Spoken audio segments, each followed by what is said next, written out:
I just found a thing. What do we got? So she has a Tumblr, and this is back in September of 21. A Tempest of Tea releases fall 2022.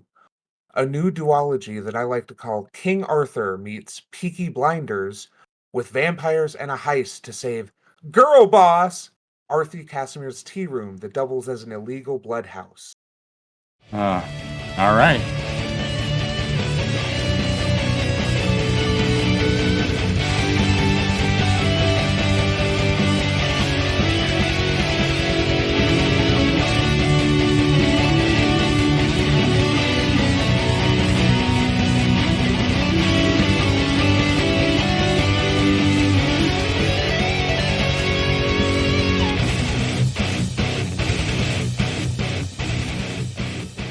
Welcome to the Staff in Trench Coat. I am Raymond Magdallan here, as always, with my co-host Pope Jupiter.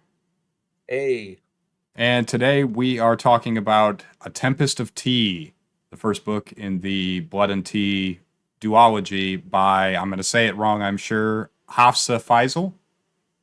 I think you pretty much nailed it. Excellent.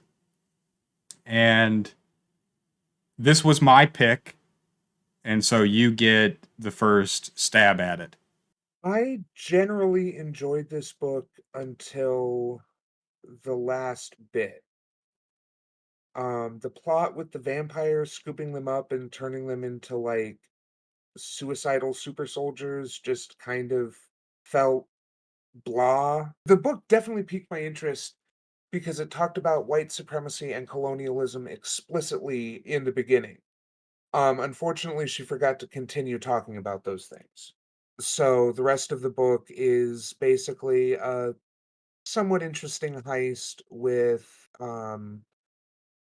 a bizarre Batman gambit in the middle that I don't fully understand, except maybe, yeah.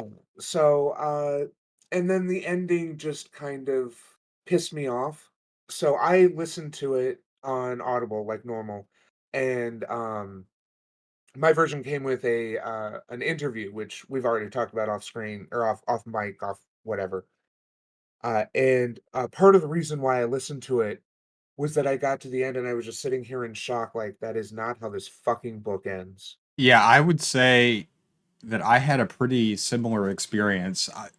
Conveniently, the book is broken into three acts, and I think I pretty much enjoyed the first two, and then the last one was, I mean, it basically killed all the joy. It sucked all the fun out of the room. I'll be And honest. I I apologize. Keep going. no, I mean, that was essentially it. Yeah, I was listening to this and I'm listening to the heist and I'm like, I've still got like 2 hours to go of this book. I've got a whole ass act left to go. What the hell are they gonna do after this? They're gonna get this ledger. And I mean, are we gonna is the fallout gonna take the whole rest of the act? Because it kind of seemed like they're just gonna roll up and be like, "Hey, Rammy boy, we got proof that you're kind of a piece of shit. So you're gonna we're gonna work together on this, right?" And it kind of seemed like it was a done deal. I mean, obviously, heists always have twists, and it's never as simple as they seem. But this one, did the heist I didn't follow the heist entirely, and I don't know if that's just I got distracted at key moments while listening to it, or if that was that the heist didn't make sense. Well, the author chose to break the convention of the rest of the narrative and suddenly go to literal, like, 1 to 2 page chapters and That was jump, so aggravating. yeah, and jump back and forth between points of view. And I don't think it worked very well. Um, it was it was a little convoluted, and there was a lot that happened that was kind of too convenient. There was a lot of, all of a sudden, a character pops up that they just know. Yeah, it was a lot of build, and then just kind of a weird elongated resolution that was trying to amp up the story for the subsequent novel. And I guess let's just jump into our bullet list here. Do you think this novel was about colonialism? No, I think it used colonialism as an aesthetic. And was the city in which the story was taking place, was that a colonized area, or was that the central hub of an empire that was doing colonialism? My interpretation was that she was essentially in Rome at the height of the Roman Empire, except if the Roman Empire was actually the British Empire. Right. That was my impression Um, as well. Was the city Atenia? yes, Atenia, I believe is how they pronounced it. I kept reading it Eternia, and I'm not sure Yeah. what IP that's from, but He-Man? I can't remember. I feel like it was a video game. I felt like there was something happening there with colonialism. I just don't think it was done particularly well. Notably, the actual term colonialism appeared in the text a couple times, Right. which is nice. I don't have anything particularly negative to say. I just don't know. I'm trying to put myself in the shoes of the author, and if I had written this novel, I don't know that I would have tried to market it as a colonialism book, and I don't know that I would have really drawn much attention to that element because I think it ultimately gets subsumed by what ends up being more or less, to my eye, a pretty blasé vampire story. Yeah. The fact that Arthi and Jin are colonized people really only serves to provide an easy source for their anger and their antipathy towards the ruling government. They don't seem to meet any significant social or systemic issues because they're a colonized people. This is and we aren't privy to any instances of where, the law unfairly hurts them more than the native Atenians, because it's that part of it is that Arthi is just this absolutely perfect underground maven who is completely in control and cannot be taken by surprise and will always have the upper hand in every scene until the last one where she gets surprised by her Mordred? No. Who was the Maeve, I don't remember a character named Maeve. uh, from Arthurian legend. Uh, Oh, the sorceress who tempts. I'm pretty sure there's a story of a sorceress who tempts Arthur. yes. I don't know. Like I said, I went a little deep on without doing any research whatsoever, assigning roles. Well, But Flake is we'll get to the Arthur thing. yeah, Well, and there's a little bit of a discrepancy, I think, between. I mean, the main characters are essentially petite bourgeois. right. They're business owners. They don't literally own the means of production, but that there's a wrinkle there because the bloodhouse element is both an illegal activity, but also they do sort of control the means of production there because they're the service and the means of production are more or less intertwined. You don't get the impression that they are really experiencing a great deal of adversity.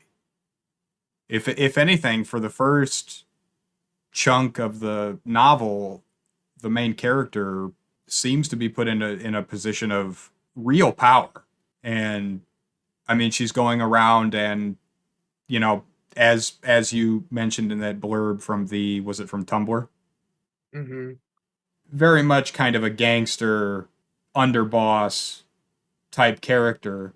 Again, I don't think that disqualifies the novel from having a colonialism theme. I just don't think that colonialism is at the forefront, and if it was intended to be so, it just didn't resonate with me. I didn't feel like this was a story about a colonized people overcoming the status quo of systemic oppression. This was an internal political struggle between criminals and the elite. There's some discourse about whether the bloodhouses, or in fact, we don't actually know if there are other bloodhouses other than Spindrift. Right. But assuming that there are, there does seem to be a little bit of discussion in the novel about whether or not those should be illegal. But I would struggle to identify what was the mechanism of oppression that was to be challenged by the characters of the story, aside from just a kind of general glazing of like colonialism bad over top of the entire superstructure of the novel, which again I think is fine. I don't think there's nothing wrong with having light elements of anti-colonialism as an underpinning for your novel. I don't know if I would classify the work as being generally anti-colonialism in its narrative. Yeah. And just kind of moving right along, because I think the things that we really want to talk about are a little bit further down on our list, but just for the sake of maintaining the arc of the show, keeping in mind that this is the first novel that I know for sure is a YA novel. How did you like the treatment of combat and violence? I was somewhat pleasantly surprised. The violence was um I mean it was present, and there was still a decent amount of blood. But um I'm not sure, this actually kind of brought up, what makes this quite a YA novel. I mean, I mean, I have an answer there. I'm not saying it's the smartest novel, but we've certainly read dumber ones that were Y- not marketed as YA novels. Yeah, yeah, for sure. But what is your answer? I think the vampire thing is overlaid in a way that it's kind of the presence of all the blood is sort of subsumed in the it's a vampire story veil, and then the sex scenes, if we want to call them that, are all just like pretty tame, like vampire neck stuff. I think we get a couple instances of he touched her thigh, Mhm. or he touched her lip. But I mean, we get there's no mention of breasts or no mention at all of any actual sex organs, or there's no explicit. I don't even think that it's definitely not even R rated. I No, think it's definitely a PG-13 level of sex. yeah, and so I think that really I think that's the differential. I think if the romance elements had been amped up at all, then we'd be dealing with an adult novel. I would class this as probably intended for 16 to 19-year-olds.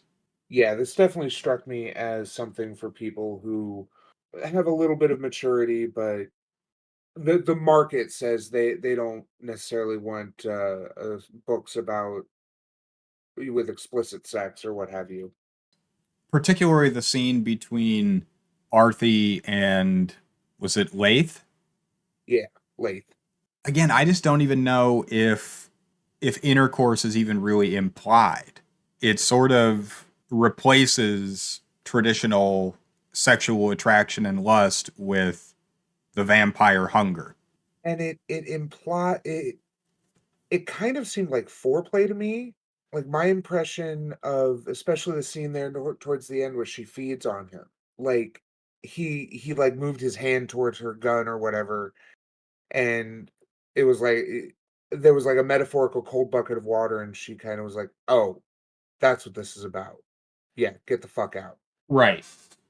Yeah, the way that the vampires were, especially like Mateo, was just kind of openly sexual, but in a basically harmless way. Yeah, there was I no mean, Mateo real was all bark and no bite. yes, very very much. And the descriptions were very tame. And so I guess I agree with you about the violence. I thought the battle scenes were tastefully done. I thought there was enough action that I enjoyed it. I didn't feel like it was overly censored or that I was being written down to in any way.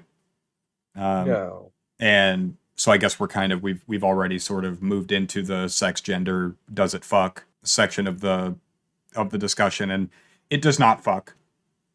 Uh, No. I'm kind of the opinion that that's a good thing because at least one of the relationships felt really skeevy to me. which one? The Flick Jin relationship. And I realized that the book almost goes to pains to make it clear that they're only 2 years apart in age, but they could not be further apart in temperament or, I don't wanna quite say maturity level, but, like, Jin is a hard 20, and Flick is a very soft 18. Absolutely. Yeah, it seemed So that whole thing for me was cringe. yeah. The way that, it seemed like there were 3 different dudes, who were all trying to convince Arthi to, go for a roll in the hay. I mean, there's at least Lath and Mateo.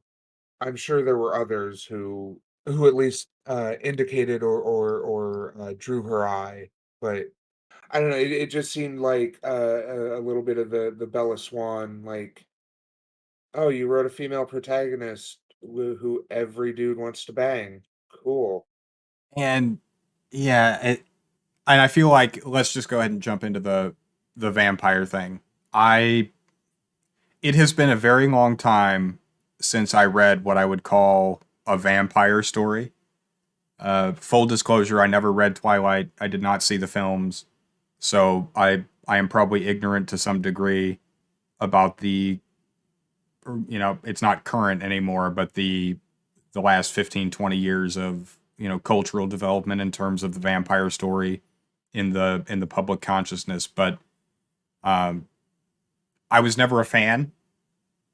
I can get down on like I like the Blade movies. Like once in a while, I can do like a vampire movie. But generally speaking, I feel like of all the monster archetypes that you could choose, the vampire has the most problematic sort of underpinning. There is this. I think vampires bring with them a certain degree of elitism. I think that as I think was true in this novel, there's a weird tension between chastity and lust that I don't think serves the colonialism theme of the novel well. I think the vampire element tends to overshadow a lot of the other parts of the novel that I think would have been stronger without it. And I mean, what's your take? I mean, did you like the fact that we essentially had I don't even know if I would call this a fantasy novel. I think this was more of I don't know, like a gothic or just a maybe vampire story. It's its own subgenre. Yeah, this was interesting because it was a vampire story, like, it featured vampires, but it didn't feel like vampires felt added on, like they were some new arrival from a rift in time and space or what have you. There's this doesn't feel like a world that would have vampires naturally, Right. which we can go more into when we get to world building, but, no, the to be totally clear, I have played way too much Vampire the Masquerade to ever take a vampire story seriously. Because vampires are basically just an aesthetic. Vampires are dark and brooding and gothic, and that's just like the default for every vampire story. And it's just so boring because they're all the fucking same. Can you tell me the difference between Lestat and Mateo, except that Mateo is apparently straight. Yeah, there was definitely no diversity whatsoever in terms of sexuality in the text. This was very much a cisgender. Yeah, cis normative, cis heteronormative. Yeah, absolutely. And again, I think the inclusion of more variance in that department would have made the novel more enjoyable. Um, Is there any literature on religious conservatives in using vampires to express their uh, no, that's repressed exactly. I sexuality? guess that's the point that I'm kind of driving at. But I guess just all cards on the table Yeah, let's as just make the subtext as text as here on the two snapping trench coat. as two white guys in their mid 30s. I feel uncomfortable criticizing the colonialism undertones of the novel and also trying to reconcile what I was wanted to say about this novel based on my reading of the text with no knowledge of the author, with the revelation that we are dealing with the child of immigrants who is a woman and an American Muslim.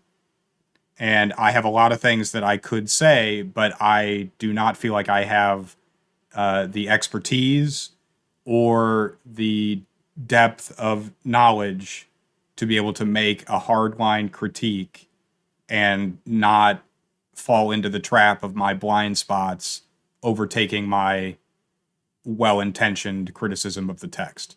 Having said that, if we make the assumption that there is at least to some degree an element of religious conservatism in the author's background, that makes sense to me because I was picking up on it in the text as I was reading without knowing anything about the author. And in fact, I can even go so far as to say I didn't even know the author's name because we constructed our list of books for the rest of the year some time ago, and I have not been reading the author's names. I just copy paste the title of the book into Amazon, click the one click buy on Kindle, and then I just open the book and read it. So I had a as close as you can get to a blind reading of the text. But if we take into account that there's likely some religious conservatism at play, I am not surprised that her foray into writing a fantasy novel would be to latch onto vampires because they seem like the easiest vehicle for conservative ideology to permeate into the genre. Particularly if we consider the and I'm speaking very generally here, but lust and sexual desire, at least in the public discourse that I have encountered over the last 20 years, having to do with Islam, is a thing that they tend to view in a different light than what we'll just say in generalities is Western culture. And I think vampires are an interesting vehicle for that because you have essentially I felt like the text kind of demonized lust in general. And I think that's kind of what vampires do. They are these creatures of hunger. And they don't there is no sex in the book. There is only feeding. And Right.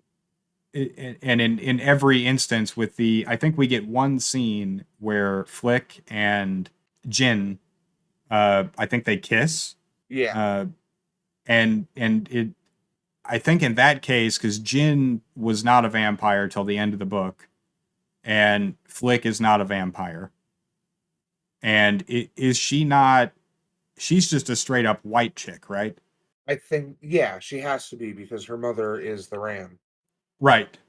And so we get that, but most of the actual depictions of sexual lust are through the lens of it's only done by these undead creatures that can't control their lust for to feed on their their prey, on their partners. There's even several instances where the predator prey terminology is used.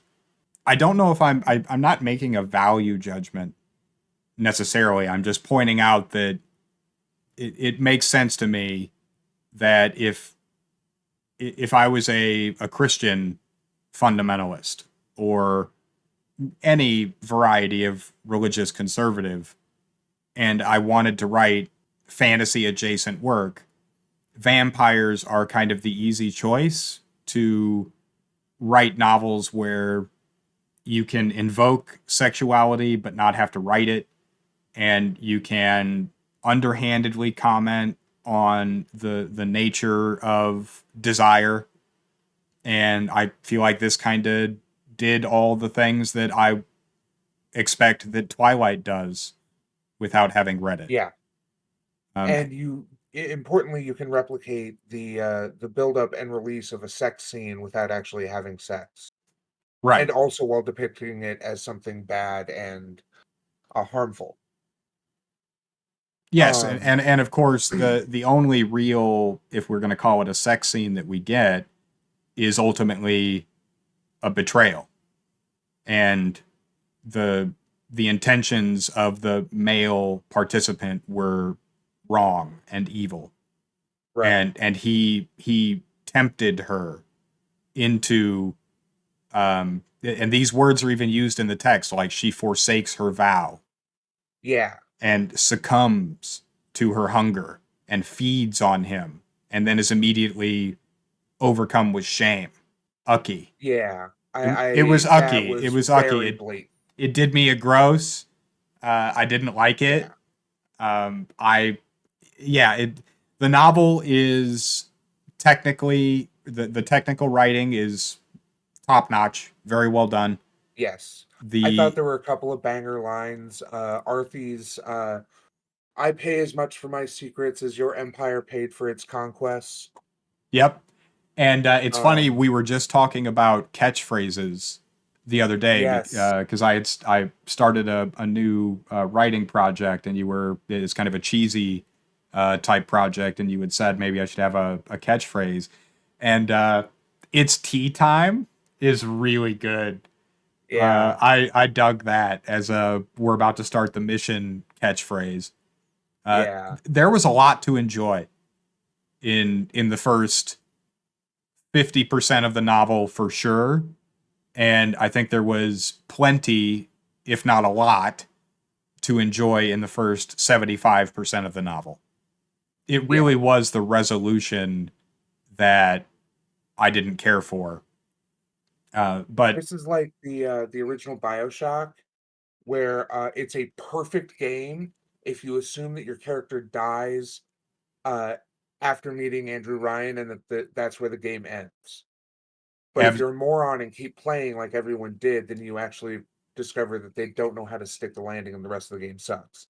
If absolutely. they had ended this after the heist, when they had, with maybe, a couple of chapters of like um next steps or something, I think they would have had to change the end of the heist. But I think this would have been a fantastic book, but that last act just fucking killed it. Absolutely. I don't want to harp on it for too long, but I do think before we move on from vampires, we do need to make special mention of her whole half vampire mechanic, where you have vampires who they have to be dying and drink vampire blood, and then they become half vampires who are basically vampires but with like none of the drawbacks. then don't they just become vampires later? I It guess. was unclear. Yeah. I meant to go back and listen to that passage, but the the ending and then the interview just kind of sat me in my will.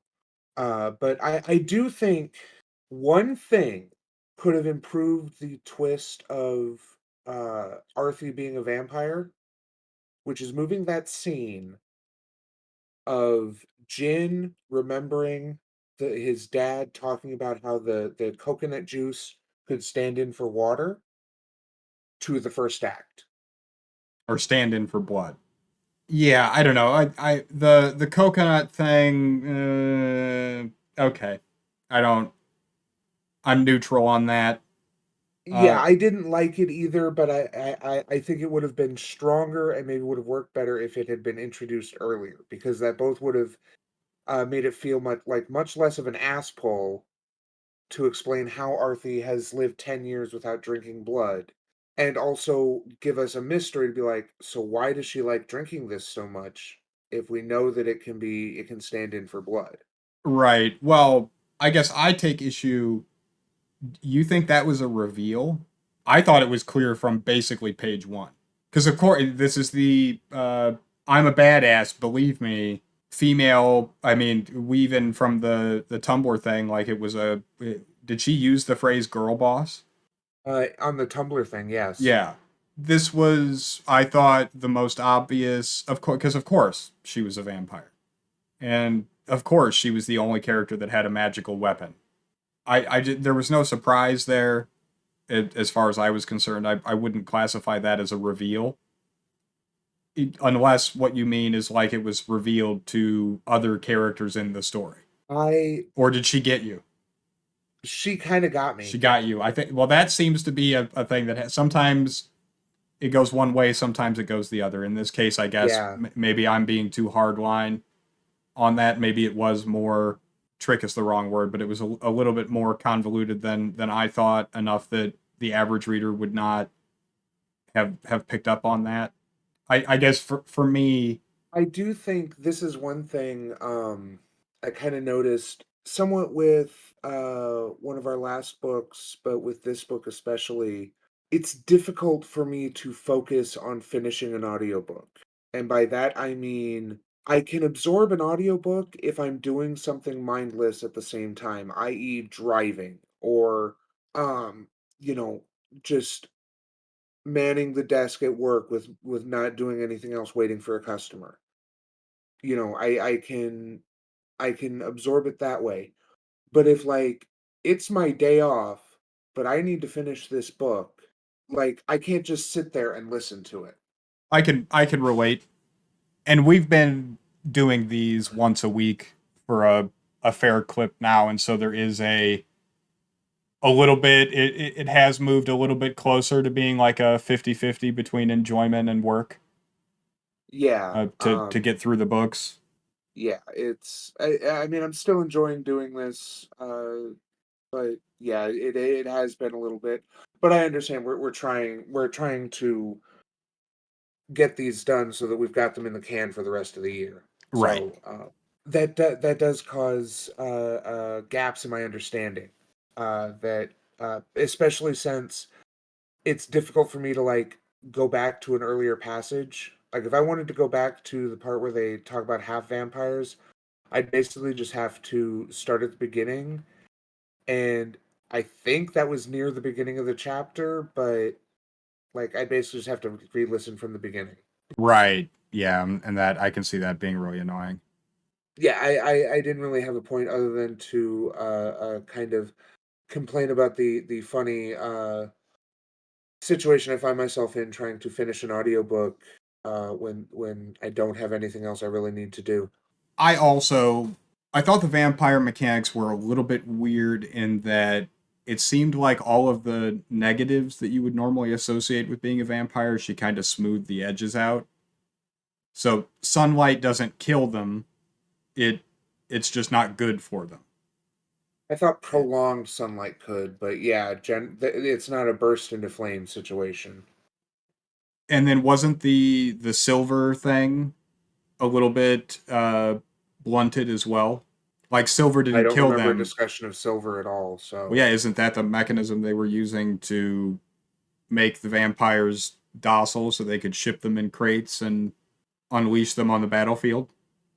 yeah, it was a silver solution, or silver was involved. It was silver something solution. Yeah, So again, the difference between bursting in flames and it weakens them, the silver isn't, you know, imminently toxic to them. It is a another thing that they are, weak against, but it's not immediately fatal.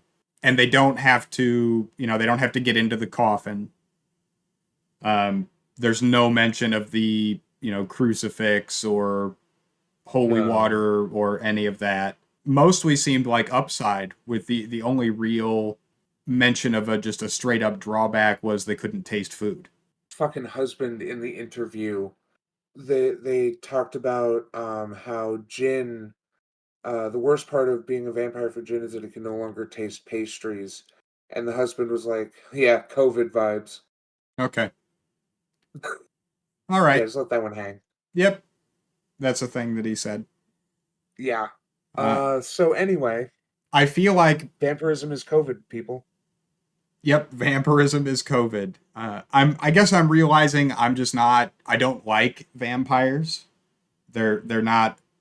It's not a type of beastie that I include in my work, and I would definitely never seek out a vampire book to read. I admit I was hoping for a very different kind of story. I thought there was going to be much more political intrigue, and I thought the tea element of the story would be more than just kind of an aesthetic. I wanted a war of formality tea ceremony. God damn it. Yes, I did like the way that the author used the tea throughout the text as a mode of, description and illusion, and as just kind of a prevalent metaphor throughout the text. I thought that was well done, and I thought it was pretty enjoyable. I As a just coffee enjoyer yourself, how did you like her attacks on coffee? I'm fine with it. I'm also a tea snob, Oh, okay. and so I was a lot of the descriptions of the teas and whatever resonated with me, and so it was fine. It wasn't what I was expecting. The thing that we got, I think it's still better than what we had feared might be the case ahead of time, which was we thought hopefully this is not just a full like Orientalism Right. story. It doesn't seem like it's that at all. But then again, we have this kind of, I guess again, just, all cards on the table.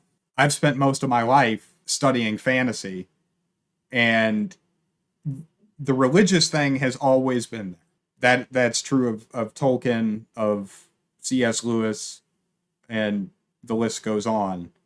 But generally, I was maybe mistakenly under the impression that the genre leaned pretty far to the left.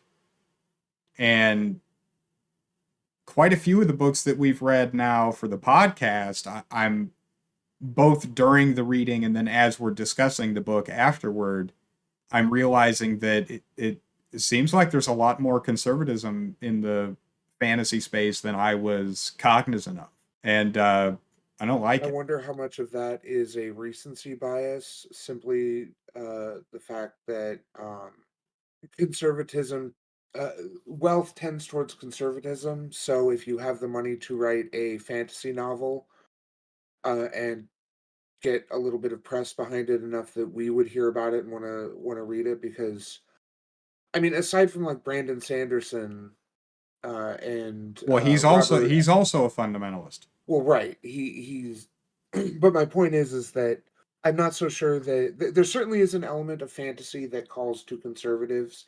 It's literally a to a certain degree can be a lionization of the past. There's certainly fantasies which serve that purpose. Yes, it is susceptible to that. I guess the point that I was making was I think even given that a lot of the authors, again, we'll take Tolkien and Lewis, I have always found that their work does much more good than bad, at least on the vector of conservatism versus the environmentalism, the anti-authoritarianism, all of those things I think kind of Good things outweigh. and bad things, right? Yeah. Whereas the texts that we have read for this podcast, I do not feel like that balance is at the same tilt as Right. with those the admittedly older texts.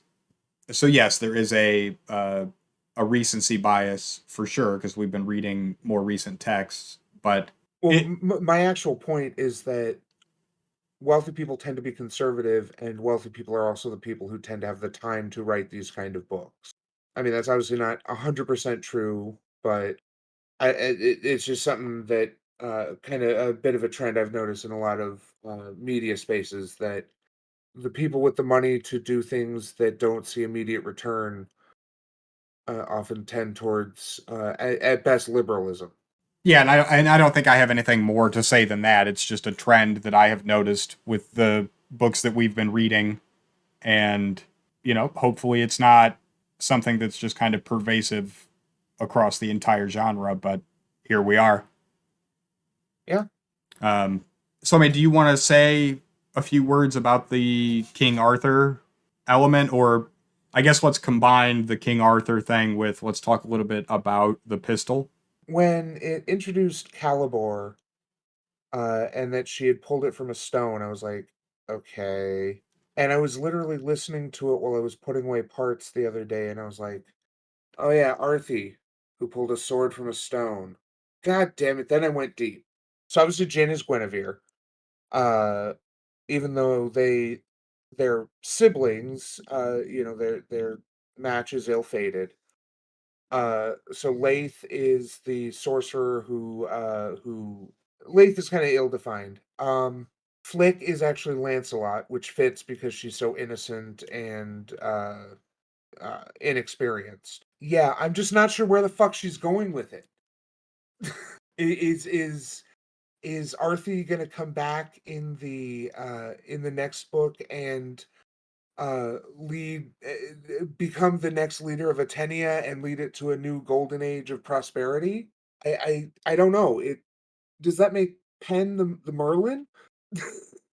Yeah, I guess I don't know if I would take the comparison that far. I For me it kind of smacked of kind of a hollow referential. Yeah, my assumption was that it was a like a red herring or just the author having a little bit of fun. Because obviously the gun is important. It's one of the I forget what Leith called them, but the wonders that his people could produce. Was it called a sylph? That sounds right. Something like that. It was a short word. Um, Right. I did not uh like the shape shifting pistol. It definitely stood out. Like it that again, it felt like something from another world. Well, because it was really the only, I guess, like traditional fantasy artifact that we get in the text, and it's the locus from which the only actual discussion of magic takes place. Because Right. otherwise, again, we have just a strictly vampire story. It's Yeah. regular people and vampires, and then there's this one element of the, what was it, Calibor? Yeah. It was How did they spell it in the book? I think it was Calibore. Okay. I didn't get it. And then I cannot stand when an author gives a main character a cool item and then the crux of the narrative becomes somebody trying to take it away. And I thought that this author was going to escape that predilection that writers have of doing that. And then she just did it at the end. Uh-huh. And I just, mm, I couldn't dig it. And then, I mean, that's all that needs to be said about that because I wanted to briefly, let's talk about the very ending of the text where, so she feeds on Lath and he is actually just seducing her because he wants to take her magic. Right. And then he just does. And then she just walks in and gets shot. The author describes that as a cliffhanger. And Yeah. I, Shot with a gun that explicitly is the only gun we've been introduced to that can kill vampires. yes, and the entire novel is essentially a heist story, a vampire heist. Planning is paramount, and the whole crux of the character of Arthie is that she is a smooth operator. She is intelligent and, she thinks ahead. She plans out. And then she just does the dumbest thing that you could possibly do with no planning. She doesn't bring in any help and she just walks in and just lets him shoot her. And I didn't like it. I thought it was Well, you a see, she had been weakened by giving in to her lusts, and so she had been her sharp mind had been dulled, and that's why he was able to get the drop on her. her brain got turned off by the fuck virus. Yep, Okay. yep. I mean, that doesn't make me feel any better. But I mean, that's a reading. I don't Uh, know if that's actually like the subtext, but it's the only one that makes sense, even as even as little sense as that makes. yeah, and I mean, what actually happens is she reveals herself to a man. She, without getting too far into it, let's say she removes her veil in front of a man that she's not married to, and he then takes her magic away, and then she is so weakened and changed by having done this and having broken her vow that she's not able to resist and she walks into her death. I mean, I think that is a completely reasonable reading of the text proper. But the revealing of the secret, that scene was so bizarre to me because maybe again, maybe I missed something. I am but a fallible listener. There's this big fucking guy, and he's got Lath pinned up against the wall because apparently he could move faster than Lath could shove his blade into his throat. Because apparently, Lath, the lifelong Hashashin, is hesitant to shank a bitch in this one particular instance. Sure, fine, whatever. So the big guy is crushing his windpipe, and she's got a gun. And instead of using the gun because she knows what it does, it's a fucking gun. It shoots people.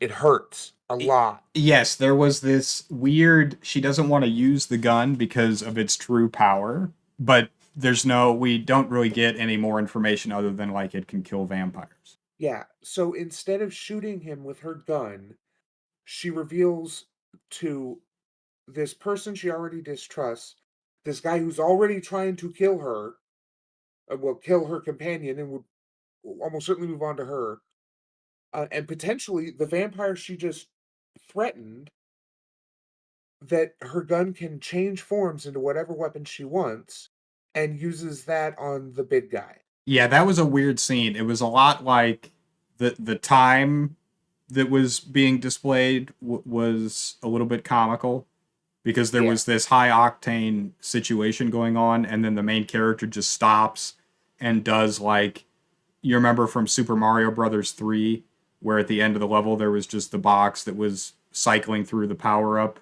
icons, and then Yeah. she just like selects club and just bonks him. Uh, Really weird. I did briefly appreciate the we've got to get going. He'll be waking up soon, so that the single bonk to the head wasn't oh, he's out cold, Right. because like that's generally how it works. If they are out cold, then you've probably fractured something and they're dead. Yeah, fair enough. Let's talk about the kitten. The it's Lathe. He just Yeah. has a kitten and he carries it around in these. Next to me, he's the stealthiest person in the crew. Yeah. I mean, it was fine. It was another kind of random feeling element because the kitten doesn't really do anything except at the end during the heist somebody kind of comes into a room and it looks like they're going to bust out the heist, and then the kitten walks out, and so the person just thinks, oh, it was just a kitten. But That I seems like a lot of setup for that. right, but then at the end, Flick adopts the kitten, and then there's the discussion of she's going to name it. So I suppose we're going to see more of the kitten in the second volume.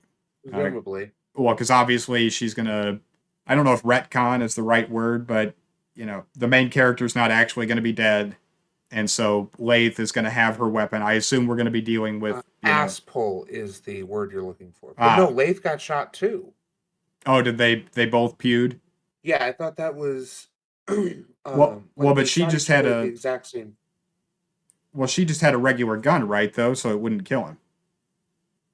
Right, because he was a vampire too. Yeah, he's the wolf. Oh, Lath was the wolf. Of course.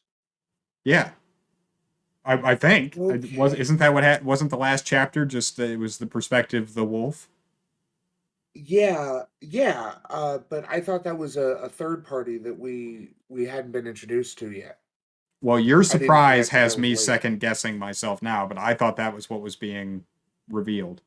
Yeah, it because it was my impression was what they came after the fight. I mean, I don't know. You can. I suppose I could listen to it. I mean, I suppose I could pull it up on my phone here. Okay, maybe you're right. And I don't know if maybe we missed something and we're supposed to guess at that identity or if it's another mystery. And from the interview, I don't know if she knows. Okay, so it's not even really it's not even a cliffhanger then because we know she's gonna live, right? Because the wolf finds her and just carries her off. I guess I thought that what was happening there was it was describing Lath carrying her body away. Right. No, it kind of implies to me that Lath gets away because you're right. She shot him with a regular gun. Right. So yeah, I mean the a little bit of a misread there, misremembering of the last bit of the book on my part there, but the other thing that we were saying stands true. Like in the second book, the main character is still alive. Lath presumably will still be alive and have her gun. And I would assume that some part of the story will be her trying to reclaim it. But I will never know No, nor be- will I. because this is not one that I intend to read the second volume.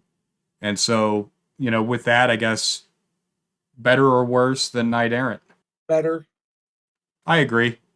I I mean, think it better written, and again, the first two thirds of it were rock solid. yeah, I mean, I guess I would recommend the book. I just don't. The way that it ended was such that I don't know that for me personally, this is an author that I'm going to be following into the future and anticipating their next release. But I could totally see another person, even if they were just, instead of not enjoying the very last 20%, maybe they were just lukewarm. And so then, for a lot of people, this could be a book that's just, 95% absolute slapper.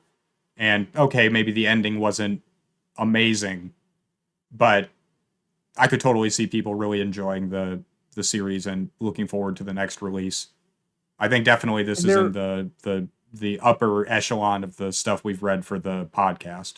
and I think there are a lot worse stories that especially young people could read as far as fantasy fiction. Right. Um, there's a lot better. There's a lot better out there, but they could do a lot worse than Tempest of Tea. All right. And so next time we will be reading The Tusks of Extinction by Ray Naylor. And this will be a complete departure from anything that we've done on the podcast before for a couple different reasons. The first being this is, I believe, overtly a climate fiction piece. Yes. And then secondly, this is a novella. I believe it's only 100 pages. Yeah, it's a short one.